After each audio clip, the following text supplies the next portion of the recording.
everyone. Welcome back. We're here today with our second Cabral HouseCall of the weekend, answering our community's questions each and every weekend. Hopefully you tuned into yesterday's show. That was episode 1793. We answered these questions on yesterday's show. We spoke about doing the CBO protocol and the diet that goes along with it for yeast and bacterial overgrowth. We spoke about as well thyroid and Hashimoto's, so specifically what to do for those issues. We spoke about what else? Well, we talked about making smoothies and breakfast in the morning and how time is sometimes not on your side and what to do if you're not able to make a smoothie in the morning in terms of having a blender. That's my Boston accent right there, blender, but it could be called the blender as well. And let's see what else. What else do we talk about? We talked about COMT. We talked about childhood trauma. We talked about the Myers-Briggs personality test and what my personality type is called. We also spoke about B12 versus the other B vitamins and which ones are most important for what. So you can check out that show just by going to stephencabral.com/1793. And if you want to read along with today's questions, you can go to stephencabral.com/1794. That is today's show. You can read the questions as we're going through. And of course, for all previous 1,793 podcasts, you can go to stephencabral.com/podcasts for all the details and use that little search box as needed. All right. First question today is from Ryan. Ryan's asking, I was hoping you could shed some light on viruses and antibodies. I guess this kind of gets into the germ versus terrain theory. And are viruses really the bad guys they are made out to be? How does one reconcile that a child at just 7 days old has been shown to have something near 100 million viruses in its stool, but does not have the ability to produce antibodies yet, and yet it will be completely fine? It's a great question. So, Ryan, thank you for writing in. Now, we have to understand is when we look at certain viruses and we look at certain bacteria and we look at certain parasites, they're not all bad for the body. I mean, I know that sounds crazy, but not me, but research is actually looking at specific parasites to be used for autoimmune issues like rheumatoid arthritis. They're actually giving people specific parasites because what happens is this, it quiets one part of the immune system. Very interesting. Again, would I go about rebalancing the body that way? 100% no, but interesting to look at it, right? And then in terms of viruses, same thing. Our body is meant to be exposed to viruses. This is why, so for example, am I saying that everyone should go out there and get the current virus that's going around in the environment? I am not saying that. I'm not saying that at all. But we have to understand it is a getting struck by lightning type of occurrence if you end up dying from this particular virus with no other comorbidities. I want to state that again. You have a better chance really certainly a better chance of being in a car accident and dying than you are from this particular virus if you have no other comorbidities. Now, am I saying that this is a good virus? No, I'm not. Am I saying that it's not affecting a lot of people? No, I'm not. But what I am saying is that it is affecting people at a disproportionate rate, okay? Way worse for the flu, way worse than that, because the flu is actually worse for younger people, right? This virus is really a troublesome thing for especially people in nursing homes, people over the age of 65, certainly over the age of 75, where the average mortality rate is still between 78 and 80 years old, and comorbidities such as high cholesterol or metabolic syndrome with high cholesterol, type 2 diabetes, and high blood pressure. There's no doubt about that, okay? And it is not good. Now, again, if you listen to Friday's podcast, there might be hope for many, many of those people as well, even though there's less than a 0.04% chance of dying from this particular virus. Again, it doesn't mean that it's not serious. When I say that, it's to give you hope. It's not to say that it's not serious. I certainly, wouldn't want anyone that I know to get it. I just know that viruses move through our bodies. And that is why I keep saying over and over, we have to take our health seriously. It has to be our highest priority. Now, again, sometimes things are out of your control or you didn't know and you're sick. Well, we need to get those people better. That's it. We need to get those people better. And I don't want to turn this into a virus-based podcast, but a strong body, it is about the terrain. Okay, it is about the terrain. The terrain, and I don't want to get into Bernard and Bouchamp and all these, Pasteur, all the different theories out there. I've talked about those actually in previous shows. But here's the thing. If your body is strong enough, it will fight it off. That's what it comes down to. Now, again, there are always things that we don't understand in microscopic percentages of people, right? There's no doubt about that. Pre-existing conditions that we didn't know about, etc. But anyway, what about children as well? Because you asked me a question about a 7-year-old child. Well, a 7-year-old child, a 7-day-old child, baby, newborn, really up to the first 2 years of age, is expected by nature to get its antibodies from its mother. That's the truth. So a newborn drinks its mother's milk, and its mother's milk contains antibodies. Now, this will really be a trip for you. The mother actually produces the antibodies based on what the child needs. How wild is that? So there's some communication, nonverbal, going on between the baby and the mother for even the nutrients that it needs or the antibodies. And it's absolutely unbelievable. So again, that was a little ranty, but again, it's only because I'm trying to help people, and we're living in fear instead of trying to empower ourselves and others to be well and get healthy. This is not the first virus to hit us, and it's not going to be the last. It's not. All right, Stella's up next. Hi, Dr. Cabral. Hope you're having a lovely day. Thank you for showing up every weekend. I've been doing a significant amount of research on phytoestrogens, and I'm quite confused because I've heard you talk in the past how these increase estrogen levels. However, even though there is research on that, there is also research on phytoestrogens actually also being anti-estrogenic. So it looks like phytoestrogens have been shown to be both estrogenic and anti-estrogenic effects. Which one is it? Stella, great question, and I'm happy to answer that for you. I would love you to also go to stevencabral.com/courses, okay? Click on the female hormones. Watch the masterclass or sign up for the Health Results Accelerator. It will teach you everything you need to know about estrogen, like in female hormones. So here's the thing. The answer is basically both, and that's why it's confusing. Let's take soy, for example. So inside of the Female Hormones Health Results Accelerator, where I help people and help women rebalance their estrogen, progesterone, testosterone, their androgens, etc. Here's the interesting thing. Let's just take one of the high estrogenic foods would be soy, right? So soy is the highest estrogenic food out there. So we take that, and it is high in isoflavones and phytoestrogens, plant-based estrogens, right? So here's the interesting thing. It increases estrogen in the body from the phytoestrogens.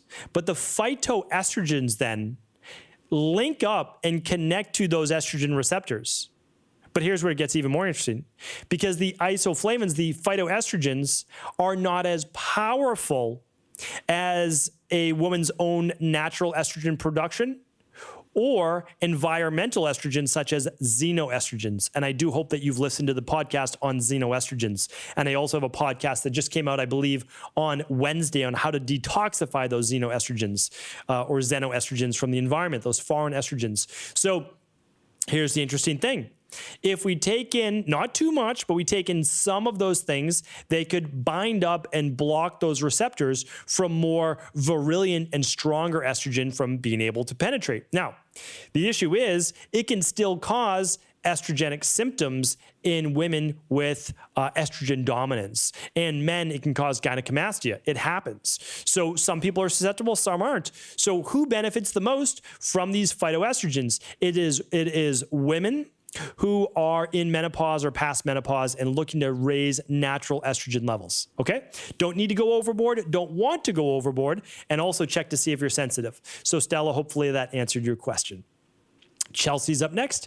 Hi, Dr. Cabral. I was wondering what labs you would run on a newborn just to make sure everything looks good and the baby is healthy. My son is now 2.5 years old and just developed some eczema or maybe possible food allergy.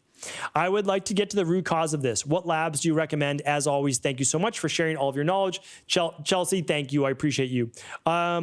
Okay, so actually this just jogged my memory. And if you want to see if your estrogen levels are too high compared to your progesterone, this was for Stella, run the stress hormones mood and metabolism test. Hands down, the best lab in the world on that. That's going to give you estrogen, progesterone, the ratio. testosterone, DHEA, cortisol times 4 over the day, T4, T3, TSH, TPO, insulin, and hemoglobin A1C. Great test. Okay, Chelsea, you would typically run the food sensitivity test over at all the labs are at equa.life, that's equi.life, and all of them come with a health coaching consultation. But since your child's only 2.5 months old, we really don't necessarily recommend food sensitivity testing at that time because they're really relying, again, like I said, on their mom's antibodies.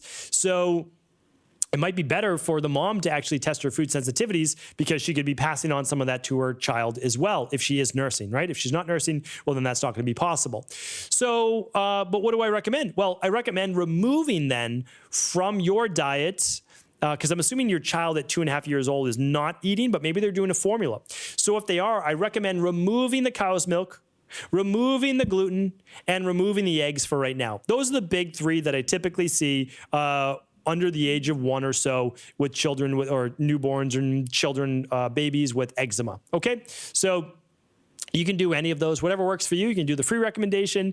You could remove those from your diet as well. But Chelsea, I would really recommend running your lab to see your sensitivities.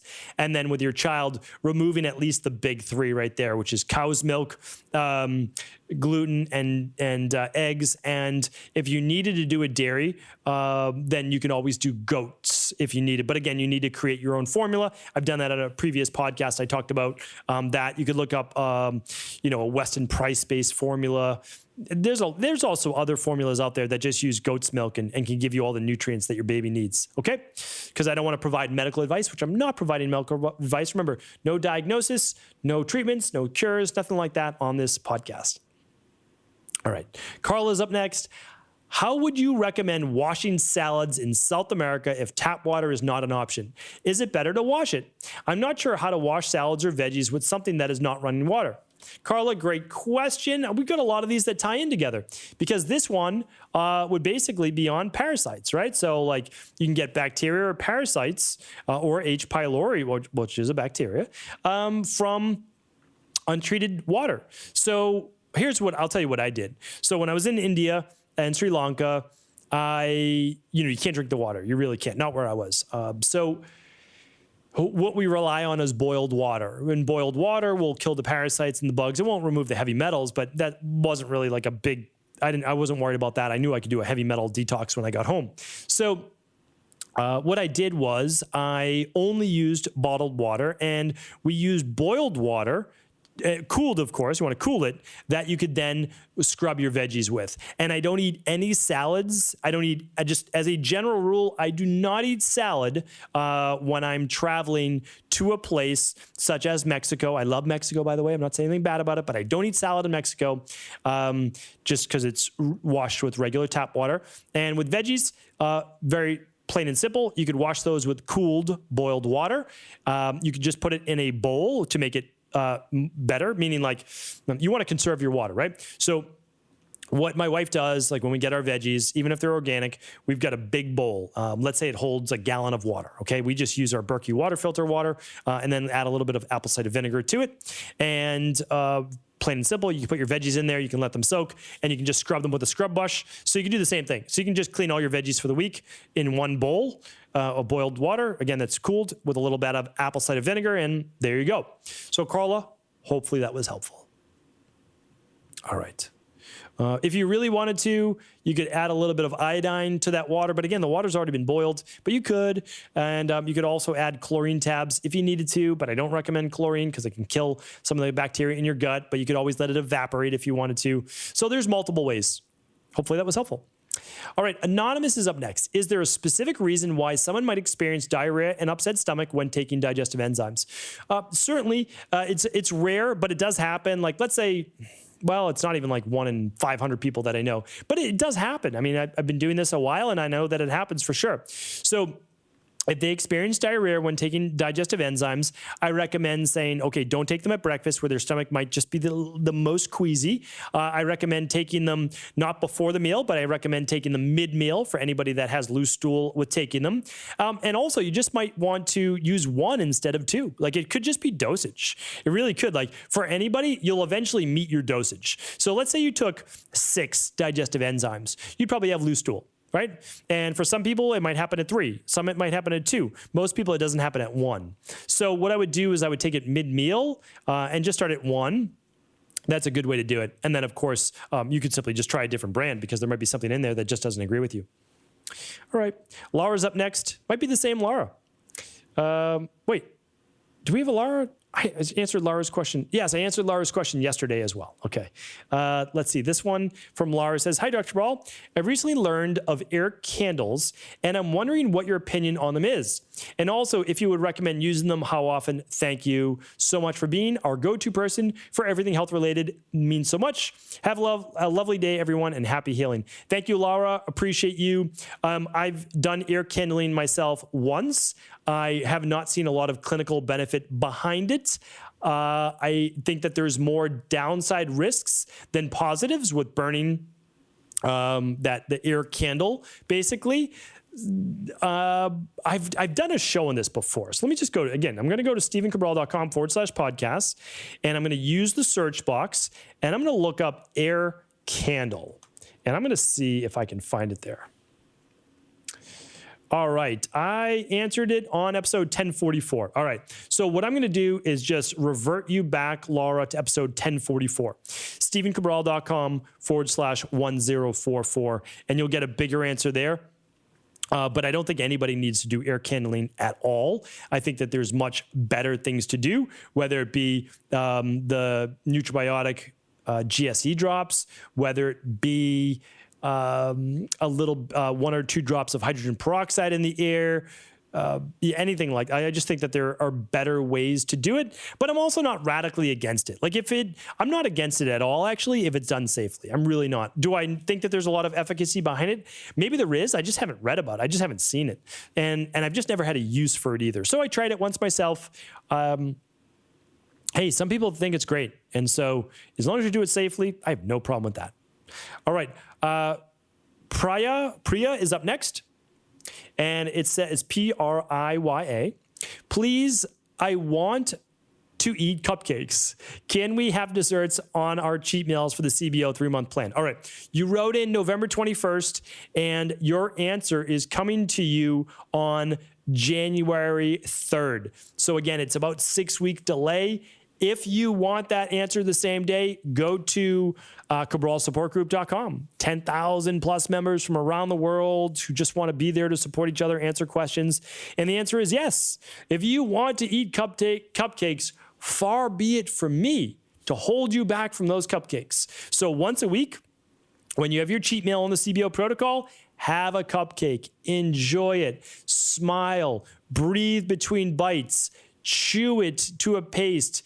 Taste every single morsel so that you enjoy it. Don't inhale it, but enjoy it. If that's what you enjoy, smile. Feel good about it. Don't feel guilty. Enjoy the cupcake. Enjoy it. You'll digest it better. It will affect you less. And yes, after 21 days, you can enjoy a cheat meal once a week on the CBO, whether it be alcohol or pasta or a dessert, whatever it is. It's not a deprivation plan. We're here to help you. And we know that if you're eating 3 meals a day, and you do that 7 days a week, that's 21 times you're eating.